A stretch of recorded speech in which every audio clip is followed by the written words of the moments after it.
What is happening, Steam? So here we are at the airport, going home after spending a few days in Malta, attending the Malta Blockchain Summit. So what are my takeaways?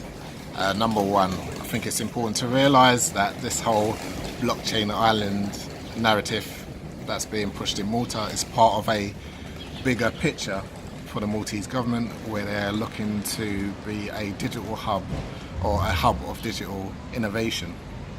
And it remains to be seen how this pans out. However, I applaud the ambition of the Maltese government. As for the conference itself, it had all the decadence that you would expect from a high-end cryptocurrency conference. Make of that what you will. As for the content of the conference, I think it was a lot of the same old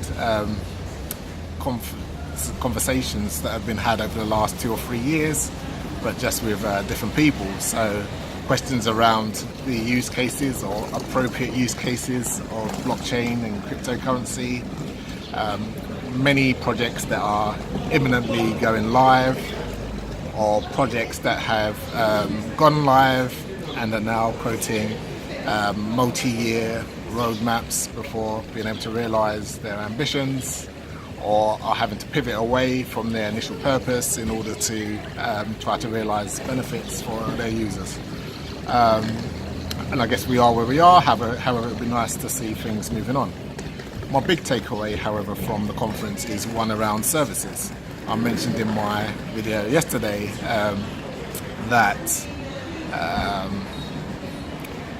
rather than Malta being a blockchain island, it was more of the blockchain services island, whereby it's providing lots of services for businesses to use and being an enabler for crypto businesses.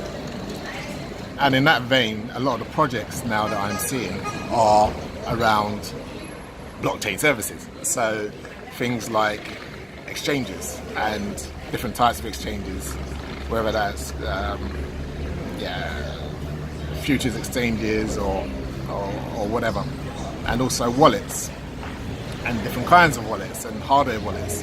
Now I think we're pretty well stocked for exchanges as we are in crypto, and wallets as we are in crypto. So I'm not sure there's a great need, and I think the big question is, with all these new services, is where are the users and how are we going to get the users on board? We had 8,000 people at this conference, and I asked myself how many platforms have 8,000 active daily users. And I think what will be good is that if people who are genuinely interested in blockchain or cryptocurrency ate their own dog food, i.e. on a day-to-day basis used cryptocurrencies or crypto platforms as they are intended. And second to that, it would be useful that before people run to create yet another protocol, if they exhaust the existing blockchain protocols that are out there, and the emergence of new platforms is born out of a lived experience of the both benefits and deficiencies of what's existing. I think a combination of these two things, people actually using cryptocurrencies and people building out from what exists already, will help accelerate the growth of the area as a whole, rather than starting from scratch and revisiting and rehashing old issues that have already been looked at and addressed.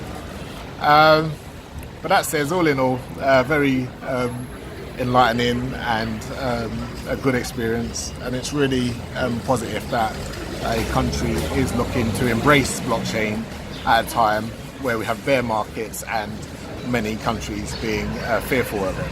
Anyway, I'm going to sign off and go and check in and hopefully speak to you another time. I'm gone.